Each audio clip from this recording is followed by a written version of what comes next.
Hey everybody, how's it going? I'd like to have a serious conversation with you about the course that my life is going to be taking over the next 2 years, the changes that I'm going to be making, and my concerns regarding what it is that I'm going to be doing. I tried to do this video a few times and I keep failing at it, and I've been putting off doing it for a while. So this is probably going to be a bit long-winded, and I do apologize for that. I have a tendency to repeat myself. I've been doing these videos on YouTube since 2012. It's been almost 10 years and I still repeat myself. It's just not something that I've been able to really get better at. So what I'd like to do over the next 2 years is reorient my life to focus full-time on ensuring that the opportunities that were made available to me 13 years ago when I decided to start focusing on doing repair professionally are available to the next generation. I am infinitely grateful for how the last 13 years of my life have gone. 13 years ago, my life could generously be described as a train wreck.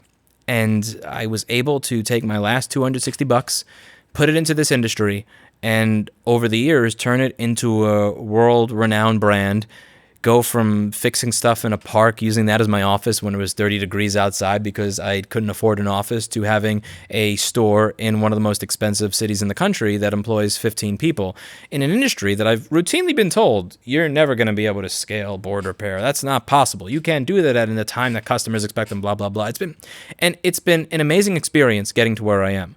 I am infinitely grateful for the economic stability and freedom and independence that this has provided me in my life, and the sense of purpose that this has given me. When I deal with people that were told this is impossible, who come to me in tears and then were able to get their data back or get something or make something work when they couldn't have afforded the alternative, and they're happy and they have tears in their eyes, and we give it back to them, and I get to make money and I enjoy doing it. It's an amazing feeling, and I want to ensure that this is available for the next generation. I'm at a point where if I didn't want to go to work, I could not go to work and my store will run itself. And it's not at a point where like the ratings of the store will go down or everything is going to go to shit, where things would run to an awesome standard of quality without me being there. That's another thing that I'm incredibly grateful for. And that gives me an opportunity. That gives me an opportunity to do something new. Now, if I work towards expanding my business, going from 15 people to 30 or 50 or 80 or doing some other venture, I may get some happiness or a kick out of that. But what I think I would get a bigger kick out of is helping other people achieve what I was able to achieve and walk in my footsteps. See, I mean, like if you achieve something, you'll get a certain level of happiness. But if you help someone else achieve what you achieved, you get to relive that happy feeling over and over and over again, and it truly never gets old. And I want to make sure that those opportunities are available. The problem is that manufacturers have increasingly been using these draconian 1984-ish monopolistic ways of locking people out of being able to repair the devices that they manufacture, which means that our business, our industry, may not exist in a few years' time. And it's not because we're not economically viable. It's not because the products have decreased in cost to where you can buy a new one of any of these things for $10 and nobody would repair them. It's not because the items have gotten so small that it's impossible to solder at that level, or no one can deal with this because everything's glued together, although sometimes the overdoing the adhesive is a pain in the ass. It's not because we suck. It's because the manufacturer will just outright tell a chip manufacturer, you know how you used to make those chips available? Stop selling them to anybody but us. Or where they will serialize the components. So even if I get a new part for your phone that is original, that came from that manufacturer, and I put it in your device, it won't work because it has a serial number that's different than the one that's on it. This is the future. And I want to ensure that this future does not take hold. I believe that is the future that will take hold if people do not do something about it. And I want to use the fact that I am in this lovely, privileged position of not having to go to work every day to ensure that my business runs smoothly at this point in time, to be able to focus on this for the next few years. And I think I can. Above all, I think if I do this and I really make a full-time effort at it, I don't mean, I'm going to repair something, let me turn on the camera while I do it. Or, oh, this is a piece of news about something, let me turn on the camera and talk about it once I'm at the end of my day, for fun, as a hobby, as I've done on this channel for the last 8 years. I turn on the camera and I talk about whatever's on my mind that day. If I put a real full-time push towards right to repair, I think I can move the needle culturally, legally in a more positive direction. And I'd like to do that. I have plans that I'm putting into place. I'm slowly starting to organize. It does take time to organize things and put together plans and acquire capital and resources and everything, but I'm on it. And I'm starting to see the pieces of the puzzle put themselves together. I'm starting to see how things can get done. I'm starting to see areas where lots of work has been done, but either somebody just didn't put the finishing touch on it, or there just wasn't enough money in this area when money could be directed to that area to make things possible. And I'm starting to put together the pieces of what can be possible. And if I start to put together these pieces, things are going to start to change in a positive direction. It's also reality, and what I want to discuss in this video, that right to repair, whether I like it or not gloating, just fortunately is the reality, right to repair is inextricably linked with my name.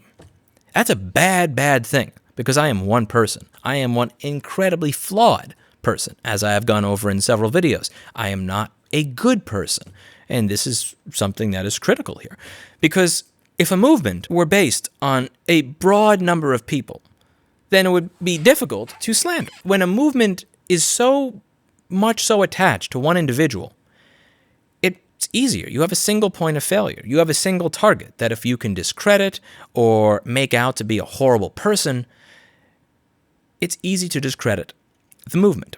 And I want to address what I think may start happening over the next 2 years as I start doing this as my full-time job, as I start really poking into some hornet's nests and stepping on some powerful toes. I want to address this and get out in front of what I imagine will happen.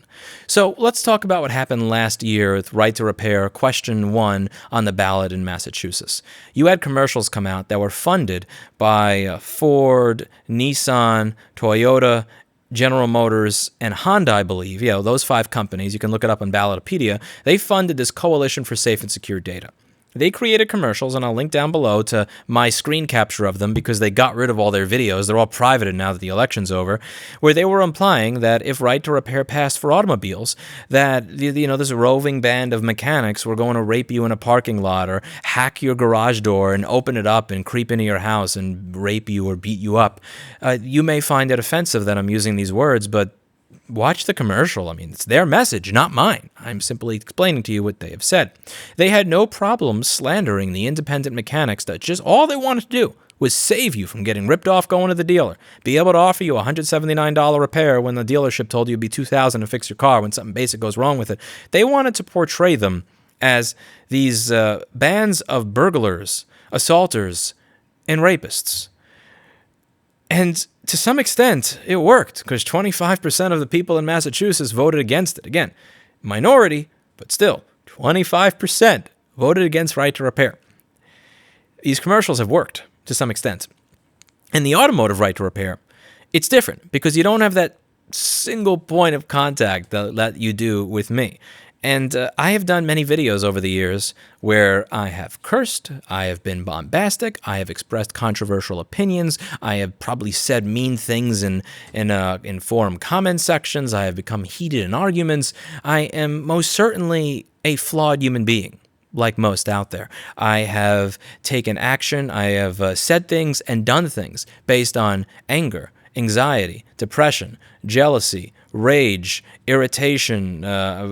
There are many things that I have done as a human being that are not that good. And what I want you to remember is that this movement, what we're trying to do, is more than any one person. It's about more than any one brand. It's about more than any one group of people. It's about more than any group that claims to represent another group of people.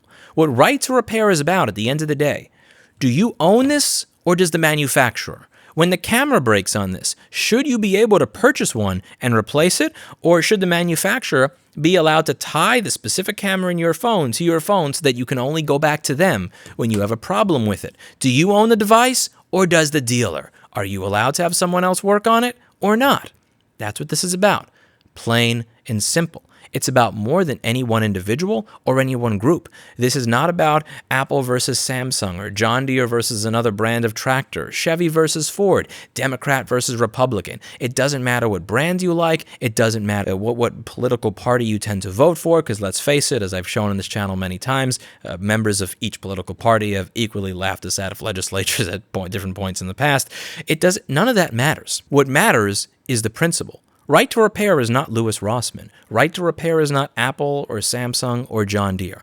Right to repair is a philosophy that you should be able to work on the devices that you own, and that the manufacturer should not intentionally put into place obstacles that keep you from doing so, whether it is serializing and tying components together, or saying, hey, Texas Instruments, you know how you used to make the charging chips that were in our products available? Yeah, we need you to stop doing that. Can you just not sell CD3217s to any electronics vendor that would be selling chips to the general public, so that when something happens with a $3,000 MacBook, they have to get it fixed for $1,500 by us rather than for $200 or $400 by Lewis? Thanks a lot. It's about saying fuck all that. In an ideal world, that should transcend any attack on myself, any attack on a group, any sort of culture war bullshit. But we don't live in a perfect world. We live in a world where I am a fairly easy target. And what people will likely do is dig through every single thing that I have said and done for the past 10 or 15 years and find anything that they can use to portray me in a bad light. Or if they can't find that, maybe they'll just make something up. Hell, again, it got 25% of the people in Massachusetts to vote against right to repair last time by portraying the mechanics as rapists, burglars, and assaulters. It's something that is done because it works.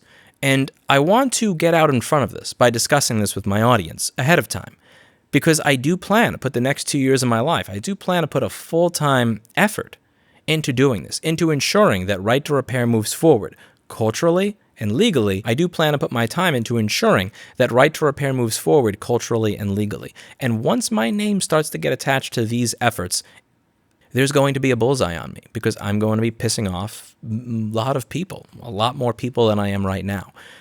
And I genuinely believe that I can move the needle forward if I do this full time. I'm already seeing the opportunities present themselves. I'm already laying out plans. I'm already seeing little areas where other people have done a good amount of homework, but they just either didn't have the funding, the attention, whatever, and just things kind of fell apart. I'm seeing where we can work and get things done. And I know the moment I start to get things done that it's going to get real. And when it gets real, what I'm going to need from all of you is to remember, deep down, this is not about me. This is not about one specific company. This is not about whether you like me or hate me. It's not about whether I am a good person or a bad person. It's not about whether I'm a good business owner or a business owner that has repeatedly failed. It's not about whether I'm a perfect person that wears his bow tie and does everything perfectly right, or whether I'm a flawed human being that, like many others, has acted based on anxiety, depression, irritation, anger, aggravation, fear, and done things that are stupid. What this is about is whether or not you own your device. And I want you to think about that when the ads start coming out. I want you to think about that a year or a year and a half from now when the commercials start coming out that portray the right to repair people as evil, as people that want IP to get sold to China, as people that want you to get raped in a parking lot, as people that want to be able to track you through your phone. When they start posting little videos of me out of context so that I seem like this horrific, terrible asshole that just breaks everything he works on, that gives no quality to his work, I want you to remember what this channel was about. This channel has always been about helping people to be able to fix the devices that they own. There has never been a paywall on any of my videos. None of my videos say, I replaced this chip to make it work again. But if you want to know why I replaced this chip, give me $50 or join this, that, or the other. All of the information that I've provided over the years in this channel has been information that includes everything. Here's the equipment I use. Here's where to get it. Here's what chips I use. Here's where to get it. Here's why I replaced it. Here's the thought process that led to me doing this. Here's how you can do it yourself, so that you could either fix your own device and save money and not have to come to someone like me if you can't afford it, or so that you can build your own repair shop. I have always wanted to see people be able to take part in the craft that I love. That's what I have wanted this channel to accomplish over the years. That's what I've enjoyed accomplishing over the years. And that's what I want to make sure continues to be an opportunity for all people going into the future. I don't care if you agree with me on everything. I don't care if we vote the same way. I don't care if we buy different brands of products. I don't care if we would like each other in person. What matters to me is that those opportunities remain available to all people going into the future. I'm not fighting for myself. I'm fighting for a principle. It's the principle that matters, not the person.